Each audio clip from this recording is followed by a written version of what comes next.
novo conteúdo, nova aula, relembrando, trazendo à luz da nossa informação o que a filosofia é de fato. Embora a gente veja isso no início da disciplina, no início das aulas, a gente vai ver de uma forma um pouco mais sobre o olhar que a filosofia tem com a realidade. O próprio título não está pegando no quadro, mas vou colocar aqui para vocês. Ele diz: pensamento filosófico, uma maneira de pensar o mundo. E eu já venho falando com vocês que a filosofia, ela é uma ação, ela é como se fosse um verbo, além daquela questão, da própria questão gramática. Eu filosofo, vocês filosofam, eles filosofam, nós filosofamos. Vai além disso, é um ato que a pessoa tem de forma dual, tem dois lados. Tem de forma consciente, sabendo que está questionando, sabendo que está agindo de forma filosófica, e da forma inconsciente, né? Não sabendo na verdade que está ali com seus questionamentos, de fato filosofando, né? Questionando as coisas como elas são. Eu venho passando isso para vocês, eu acredito que vocês já sabem, né? Que a filosofia também, outra informação, ela não é uma ciência, porque não tem objeto de estudo, e sim, ela é o próprio estudo. Se for para escolher um objeto de estudo da filosofia, é o próprio conhecimento. Ela tem o conhecimento como o objeto de estudo. Mas a gente sabe que o conhecimento não é objeto, e sim é uma construção. É muito mais metafísico conhecimento sim do que físico como um objeto deve ser, né? A filosofia não é um conjunto de conhecimentos prontos, um sistema acabado, fechado em si mesmo. A filosofia é uma maneira de pensar e é também uma postura diante do mundo. Quando ele coloca a postura diante do mundo, porque forma-se opiniões através de críticas construtivas, críticas analíticas, porque a gente vai analisando de forma geral ou de forma individual. Quando ela coloca aqui, quando é colocado no texto, a filosofia é uma maneira de pensar e é também uma postura diante do mundo, a gente tem desses dois pontos, tanto de forma coletiva como de forma individual. Coletiva é a própria discussão que podemos ter em aula, das percepções do mundo, no entendimento da própria filosofia, do que ela faz, no entendimento da própria ação do questionamento, e cada um de nós, né? Quando nós questionamos a razão, o sentido, né? A lógica das coisas. Lembrando das aulas passadas, né? Que a gente viu razão, racionalidade e sentido, né? Sentido não. Razão, racionalidade e lógica, que vai no mesmo significado da palavra, sentido e lógica. A lógica é algo que nos apresenta um sentido das coisas. E a gente viu também, quando a gente estava vendo as aulas na aula, acredito da semana, nas aulas anteriores, né? A gente viu sobre lógica e passei para vocês a questão da matemática, que a matemática traz o quê? Exatidão. Quando a gente pensa naqueles cálculos básicos, bem símbolo da matemática, 1 mais 1 sempre vai ser 2, 2 mais 2 sempre vai ser 4. O fato disso sempre ter o mesmo resultado, independente da quem faça, dependendo da situação, o resultado correto, né? Faz o que? Ser uma afirmação inegável, exata. Por isso que a área que a matemática está inserida, assim como química, física, é o que? Chama de exatas. Porque existem cálculos, existem procedimentos padrões dos cálculos que levam ali ao resultado, e ele não pode ser outro, senão aquele resultado, ele é único.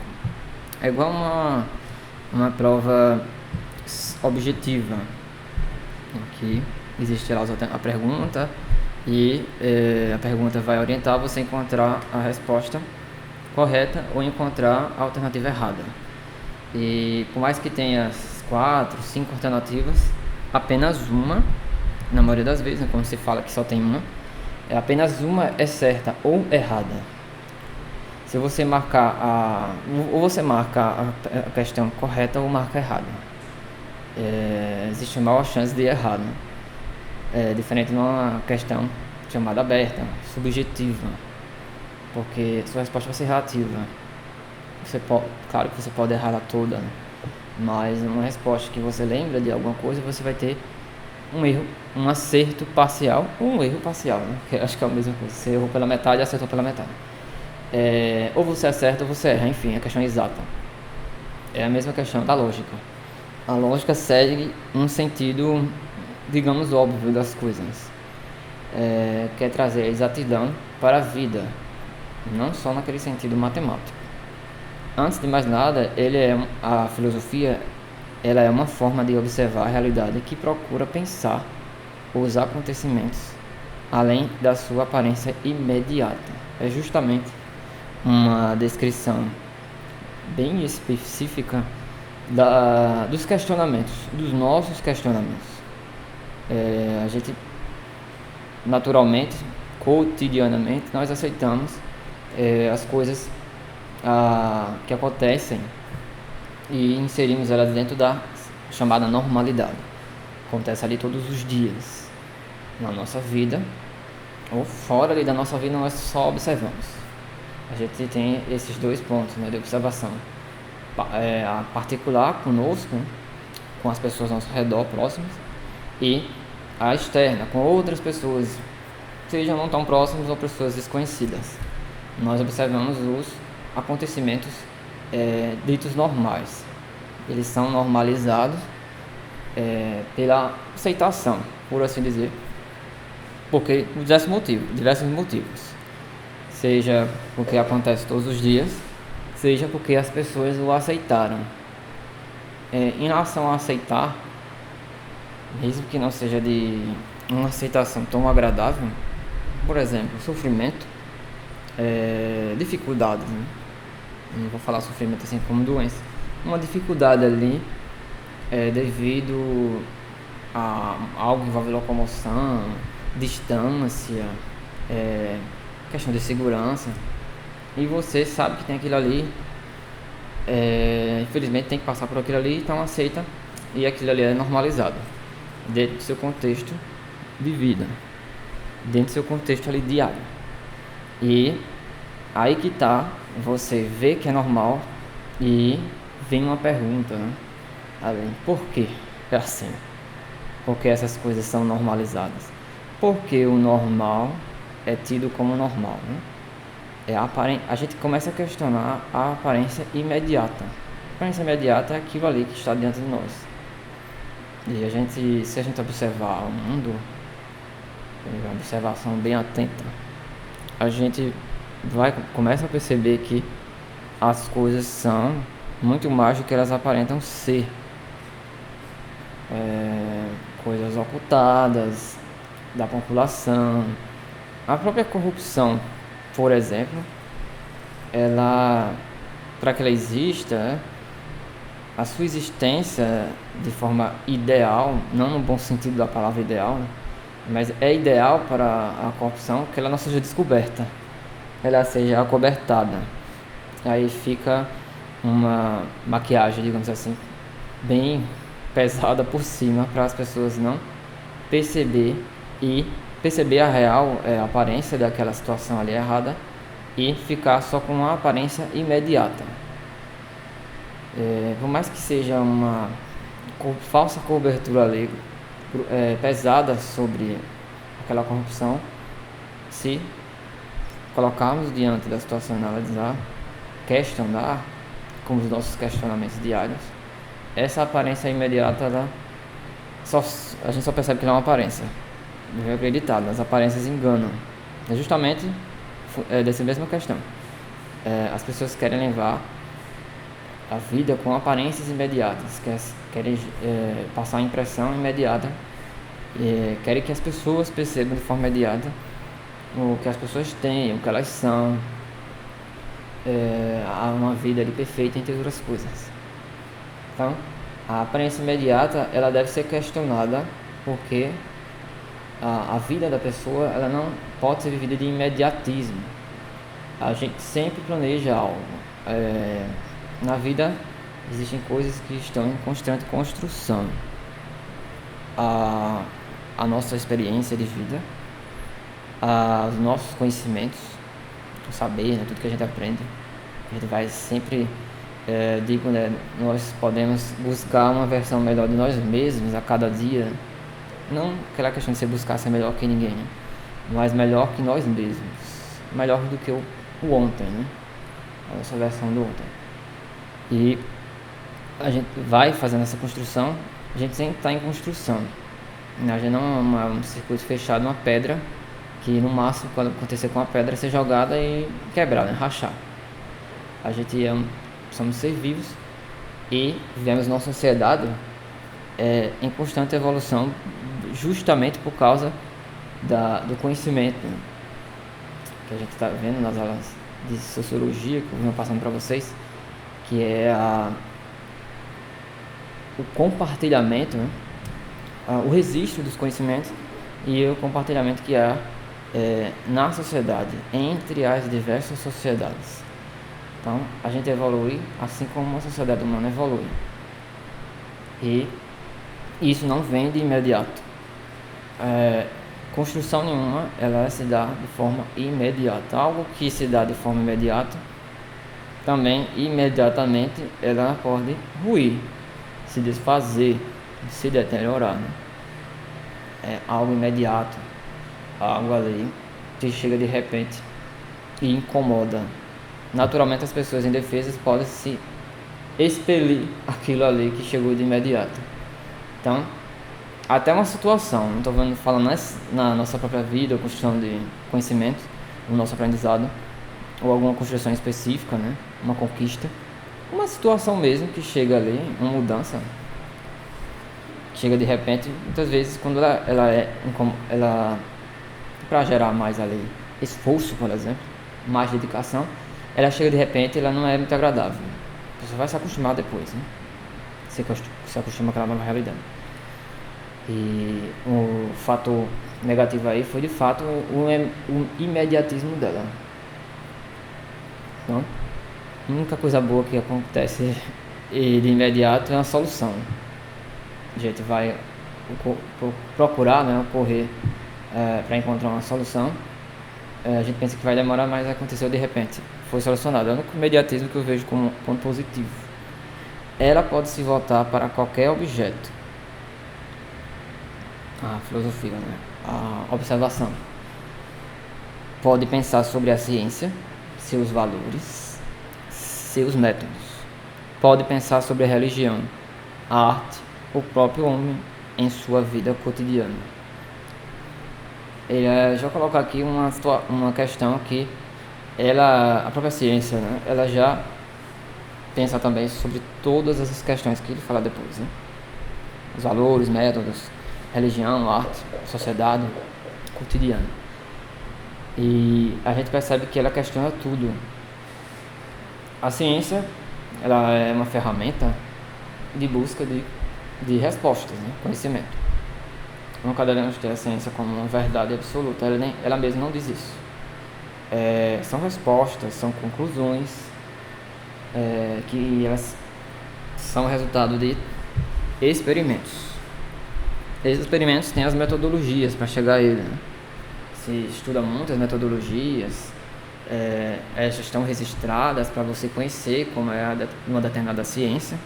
Você começa aprendendo sobre as metodologias dela, como é que ela faz para estudar aquele objeto de estudo, como faz para analisá-lo, como faz para discutir. Isso são as metodologias de cada conhecimento. E a filosofia também entra e questiona essas metodologias, questiona o objeto de estudo, por que estudar isso, qual é a importância de estudar. E deixar claro que a filosofia não vai nesse questionamento por enxerimento, digamos assim, só questionar, como alguém curioso, mas é levantar esses questionamentos para trazer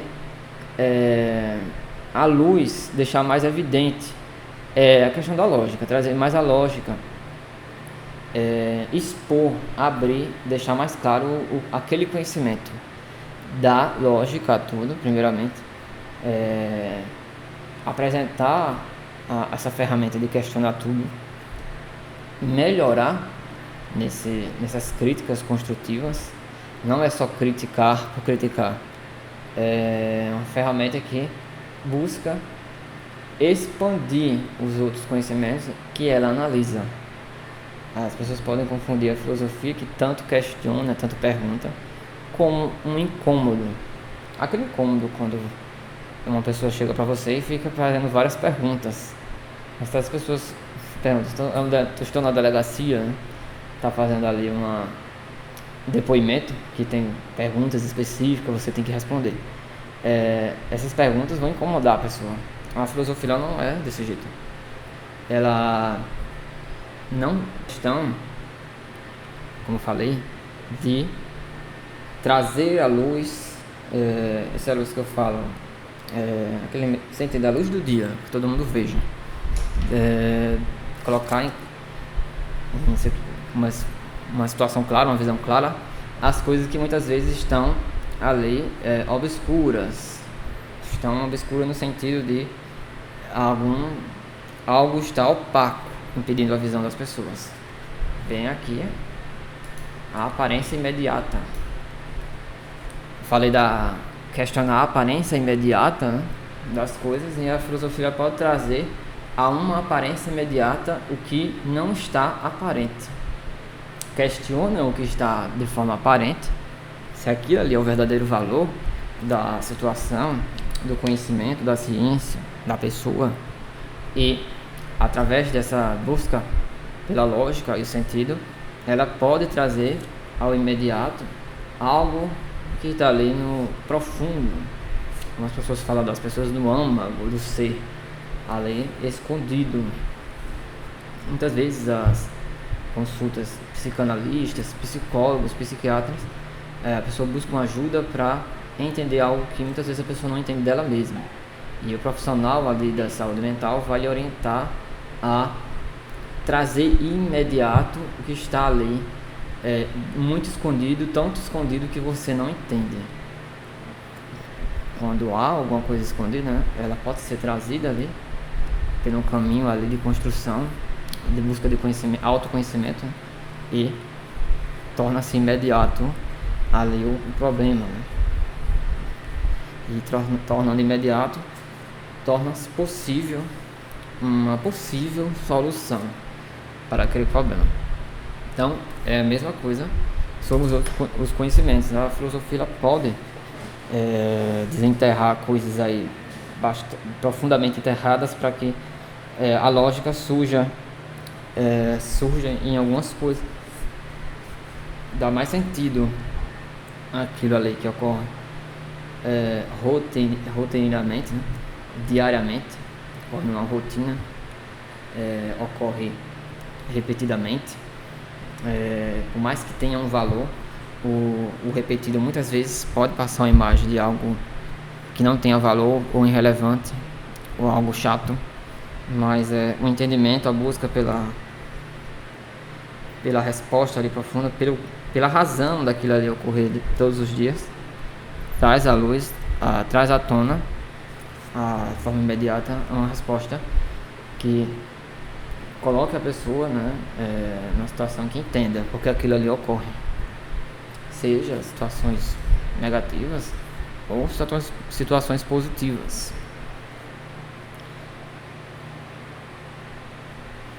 Falei da ciência, né, é a mesma questão para os outros setores, né, a religião, a arte, o próprio ser humano, né, em sua vida cotidiana.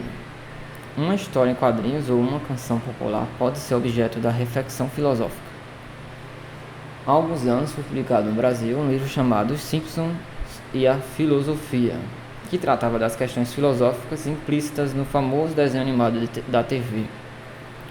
Como o próprio Bart Simpson, a filosofia é um jogo irreverente que parte do que existe, critica, coloca em dúvida, faz perguntas errou aqui, inoportunas, abre a porta das possibilidades, faz entrever outros mundos e outros modos de compreender a vida.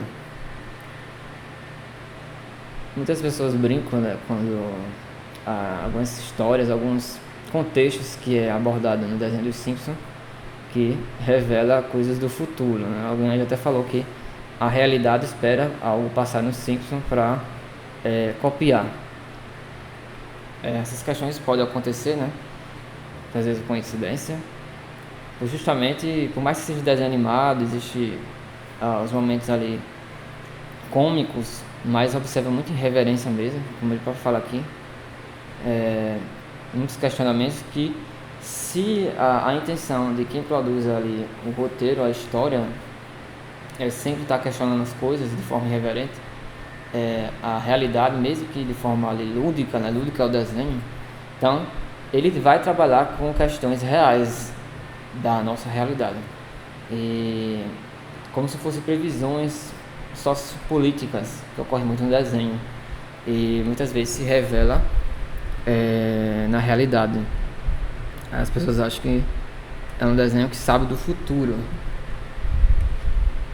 Então, ele coloca aqui porque justamente, por mais que seja um desenho animado, um contexto lúdico, existem muitas questões ali de questionamentos por parte do personagem mais irreverente da família, da história, que é o Bart Simpson.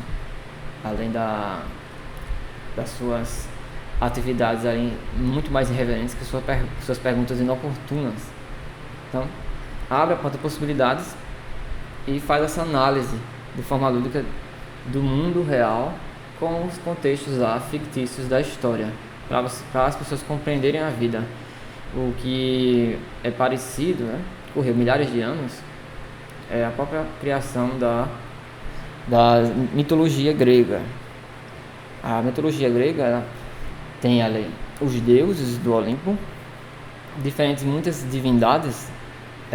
Os deuses do Olimpo, eles têm aspectos humanos, não no sentido só de aparência, mas personalidade, erros, comportamentos, ganância, traição, a questão do amor. E observa-se hoje, na visão dos tempos de hoje, trazendo que a filosofia tem origem, além de vários outros conhecimentos na Grécia, é que as histórias da mitologia, elas são criadas tendo várias reflexões em cada história, para que, de forma lúdica, por assim dizer, mais profundo do que o lúdico, envolve a questão da crença, do medo também, dos deuses, semideuses, sobre aqueles erros que eles cometiam entre eles mesmos, né, os deuses e os seres humanos, para que as pessoas, através dessas histórias, tivessem ali um aprendizado filosófico, um questionamento filosófico sobre a realidade de fato. E é uma ferramenta, né, uma arma, a mitologia grega, filosófica também, por assim dizer. E o Simpson, ele vai nesse mesmo sentido, né? Claro que em um jeito totalmente diferente, né? Criação da tecnologia, né? Desenhos animados, computação gráfica, mas que por mais que a forma seja totalmente diferente do ser humano, né? A gente só observa ali 4 membros, né? São amarelos, enfim, trabalha ali contexto que a gente vê na sociedade, existe, né? Eles não são seres de outro planeta, eles são seres humanos na história. Por mais que na mitologia grega, se o enredo era entre deuses, né, havia ali todo o comportamento humano entre eles. Um líder como Zeus, por exemplo, irmãos, conflitos, né, contendas, brigas, um jogo entre deuses e seres humanos, né, os castigos, justamente para trazer informação na cultura popular, quando se passava de pessoa em pessoa, né, de geração em geração, as histórias da mitologia grega tem um ensinamento social e filosófico de aprendizado, e por trás aquela importância de ter acontecido com deuses, né? Hoje é diferente, a gente vê em filmes, em seriados, em desenhos, não com a mesma expectativa como acontecia há 2.000 anos atrás, 3.000 anos atrás. Uma disciplina indisciplinada, tá? Fazendo um link com o indisciplinado Bart Simpson, o indisciplinado personagem do desenho. Por isso a filosofia incomoda, pois ela questiona o modo de ser das pessoas, das sociedades e do mundo. Discute as práticas política, científica, técnica, ética, econômica, cultural e artística. Todas elas se referem às práticas de cada. Não há área onde ela não se meta, né? Não se indague, não questione, né? Indagar é questionar, não perturbe. E, nesse sentido, a filosofia pode ser perigosa ou subversiva. Pode virar a ordem estabelecida de cabeça para baixo.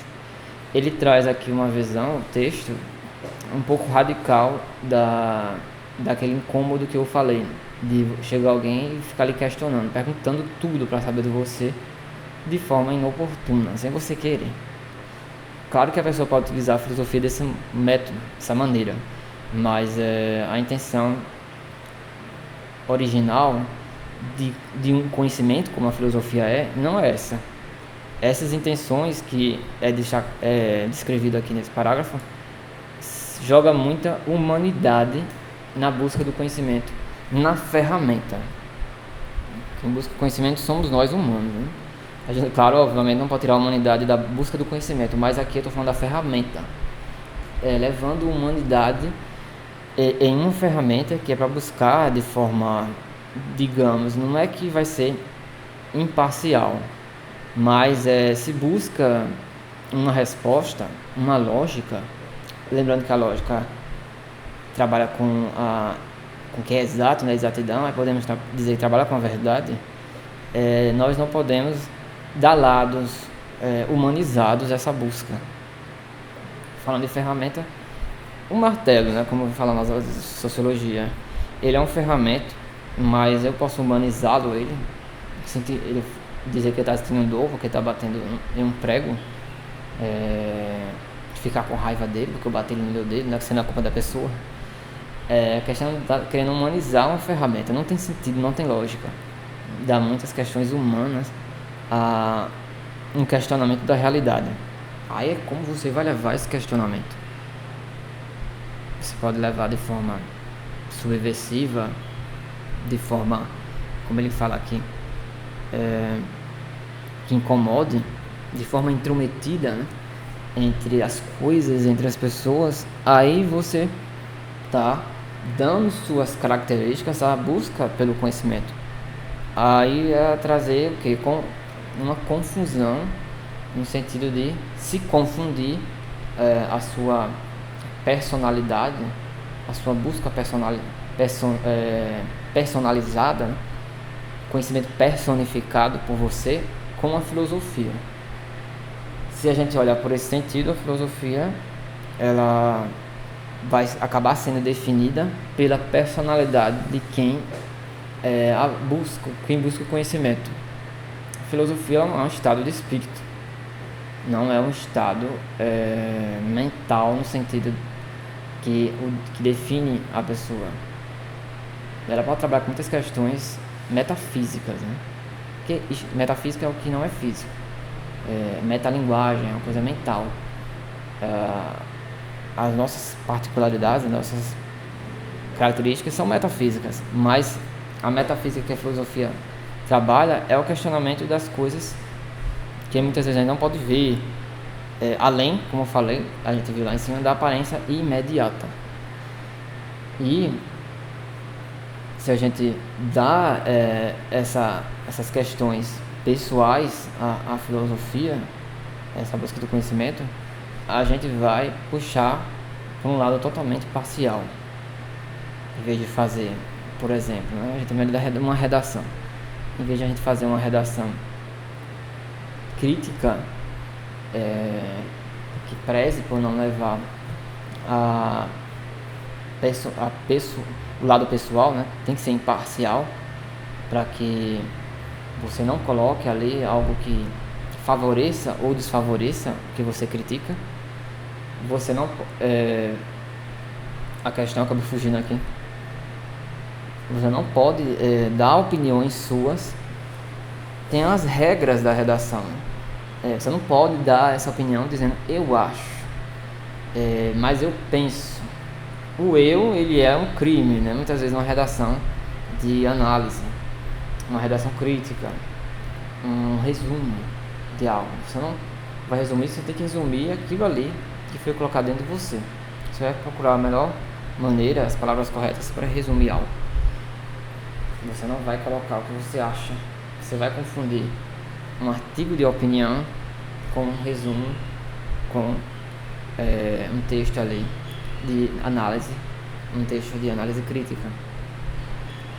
Os críticos mais temidos, por assim dizer, eles são muitas vezes imparciais. Eles vão colocar em evidência as suas técnicas de análise e vai deixar claro que algo ali não alcançou o padrão de qualidade porque não seguiu as técnicas corretas. Se você já começa dizendo eu acho, mas eu penso, eu imaginava isso, aquilo, você já deixa muito pessoal. Você quebra uma imagem ali, digamos, sólida do que deveria ser profissional. Você se intromete. Isso a filosofia, ela não é interessante que ela faça. Ela não faz. Faz quem filosofa. Se a gente, voltando, eu acabei fugindo numa questão.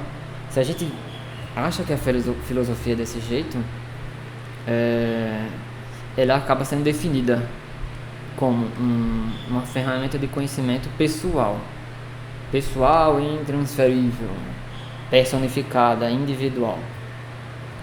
Tem a questão de que a busca pelo conhecimento de questionar as coisas, como a filosofia nos ensina, ela muda de pessoa para pessoa, mas você vai buscar o sentido lógico daquilo ali, uma resposta profunda.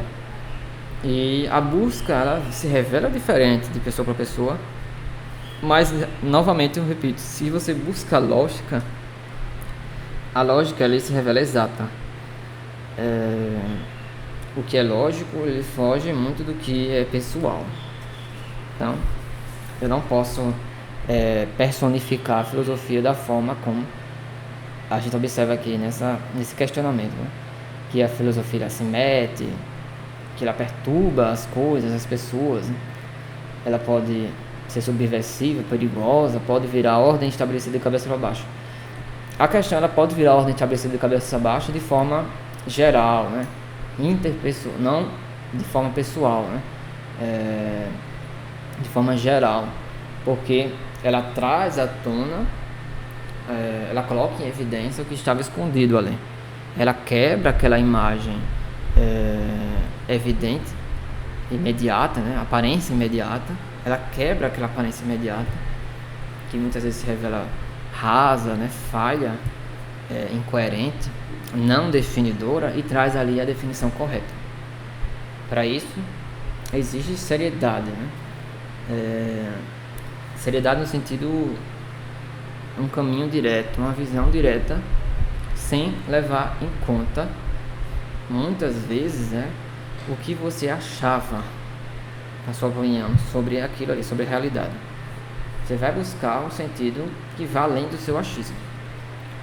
A gente continua a falar sobre essa questão de forma mais profunda, filosofia, na próxima aula, finalizando na próxima aula. Então, nos vemos na semana que vem. Até mais.